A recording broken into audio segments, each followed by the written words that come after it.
బోడుప్పల్లో తన నివాసంలో పొన్నం రవి గౌడ్ విలేకరుల సమావేశం ఏర్పాటు చేశారు. గౌడ్ సంఘానికి సంఘ సభ్యులు వీడిన పడేస్తున్నారని పొన్నం రవి గౌడ్ ఆరోపించారు.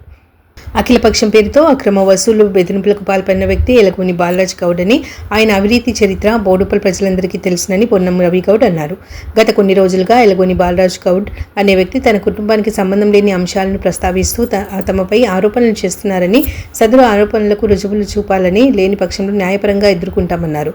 కుటుంబాలను రోడ్డున వేయడం తనకే చెల్లుతుందని, కుటుంబాలను వీధిన పాలు చేస్తే ఊరుకునేది లేదని, సభ్య సమాజం విలువలతో కూడిన వ్యక్తిత్వం ఉండాలని, విలువలు తప్పి మాట్లాడడం, తప్పుడు ఆరోపణలు చేయడం ఎంతవరకు సమంజసమని వాపోయారు. గౌడ సంఘానికి చెందిన ఇందిరానగర్లో ఉన్న 7 సెటర్ల కిరాయి గత 7 సంవత్సరాల నుండి ఎవరు అనుభవిస్తున్నారు బహిర్గతంగా చేయాలని డిమాండ్ చేశారు. బోడుప్పల్ గౌడ్ సంఘానికి సంబంధించిన ఆస్తులపై బాలరాజ్ గౌడ్తో పాటు మరికొందరు వ్యక్తులు వ్యక్తిగత ఆరోపణలు చేయడం వెనుక ఉన్న రాజకీయ ఉద్దేశాలను త్వరలోనే బట్టబయలు చేస్తానని చెప్పారు. తమ తాతల నుండి క్రియాశీలక రాజకీయాల్లో ఉన్నామని, ఏ రోజు కూడా కబ్జా ఆరోపణలు రాలేదని, నిష్పక్షపాతంగా ప్రజాసేవలో కొనసాగామని, రాజకీయాల కోసం తమ ఆస్తులను మాత్రం త్యాగం చేశామని, కానీ ఏ రోజు కూడా అక్రమ సంపాదనపై ఆధారపడలేదని బదులిచ్చారు. ఇండ్లపై రావడం సిగ్గుచేటన్నారు. దాడులకు, దౌర్జన్యాలకు, అమాయకులకు ఇండ్లపై వస్తే తగిన బుద్ధి చెప్తామన్నారు. ఈ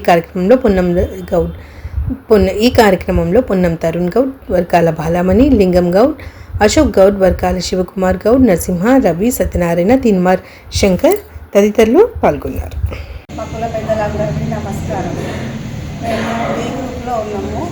బి గ్రూప్ కాకుండా ఏ గ్రూప్లో కలపాలని వేడుకుంటున్నాము. మమ్మల్ని వేరు చేయకుండా అందరినీ ఒకేలాగా చూడాలని కోరుకుంటున్నాం. నా పేరు వర్గాల బాలమణి.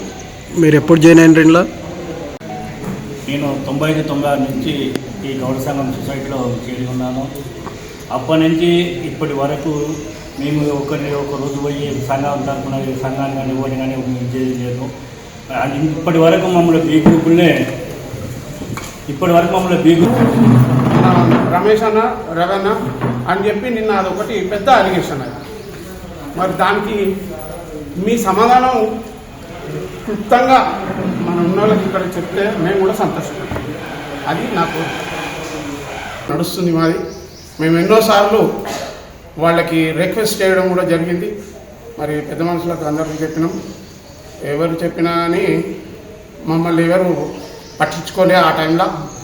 మరి అందరికైనప్పుడు నీకు కూడా అయితే నువ్వు ఎందుకు తొందరపడుతున్నావు అని చెప్పి ఈ ముగ్గురితోటి ఆయన ఒక్కని ఏదో ఆయన ప్రెజర్లో పెట్టి ఆయన టైర్ అనుకుంటున్నాను. లేదంటే ఫోన్ చేశారే నేను ఇంటికాడికి రా, ఏమో పంచాయతీ అవుతుంది మాట్లాడుతుంటే ఇమీడియట్ నేను ఇంటికి పోతాను. ఇంటికి ఆయన నాకు ఫోన్ చేస్తే నేను ఇంటికి పోతాను.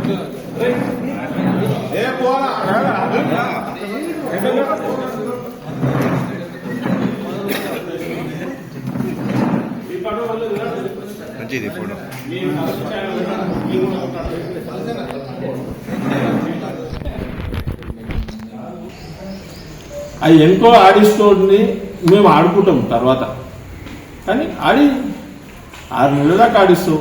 6 నెలలు అయిపోయినాక ఏమవుతుంది? 7 అవుతుంది. ధన్యవాదాలు. జేసీబీ తీసుకొచ్చి పెట్టినాక వాళ్ళు నాకు ఫోన్ చేసారు. ఫోన్ చేస్తే మరి వీళ్ళు కూలగొట్టడానికి వచ్చినాం సార్ అంటే, ఎట్లెళ్ళు వస్తారు అవి ఇంకా మేము మాట్లాడలేదు. మాట్లాడలేం కూలగొడుతుంది అంటే, నువ్వు 20 రోజులు టైం అడిగినావు సార్, అందుకే ఆపినావు. అసలు ఎందుకు కూలగొడుతున్నావు? నా అందరినీ కూలగొట్టినావా? నా ఒక్కరి దగ్గర నన్ను పాయింట్ ఇంత అమౌంట్ కావాలంటే అందరికీ తరపు నుంచి సార్ అనుకున్నంత వరకు మేము ఇచ్చేసినాము కాదనకుండా. ఇవాళ తర్వాత మాకు ఇచ్చేటప్పుడు ఇది చేసినప్పుడు ఏబి అని మాకు పాట అనేది ఇచ్చేసారు. ఎందుకు ఏ పాటలకు తీసుకోలేదా అని దానికి సమాధానం చెప్పండి. ఇంకోటి ఏంటంటే పర్సనల్ అటాక్ చేయవలసిన పరిస్థితి అవసరం లేదు. ఇప్పుడు బాలరాజ్ గౌడ్ అంటే వీళ్ళు ఉన్నోళ్ళకు అందరికి అభిమానమే. అందరం ఒక 30-40 ఏళ్ళ నుంచి అందరం కలిసిమెలిసి ఉన్నాం. అయితే ఇక్కడ పర్సనల్ అటాక్ ఏంటంటే నీ స్టేట్మెంట్ బయట పడతారు కదా. నిన్న ఇంకోటి ఆయన చాలా వల్గర్గా మాట్లాడాను. సిగ్గు, శరం, లజ్జ అని మాట్లాడాను. నేను పోతా అంటే నేను చెప్పినా నేను పెడుతున్నా, నువ్వు పెట్టినావు అనుకో నెక్స్ట్ డే నేను పెడతా. నువ్వు ఇప్పుడు పెట్టింది మళ్ళీ నెక్స్ట్ డే పెట్టినావు అనుకో నేను మళ్ళీ పెడతా. ఈ నువ్వు తగ్గవు నేను తగ్గ నడుస్తూనే ఉంటుంది.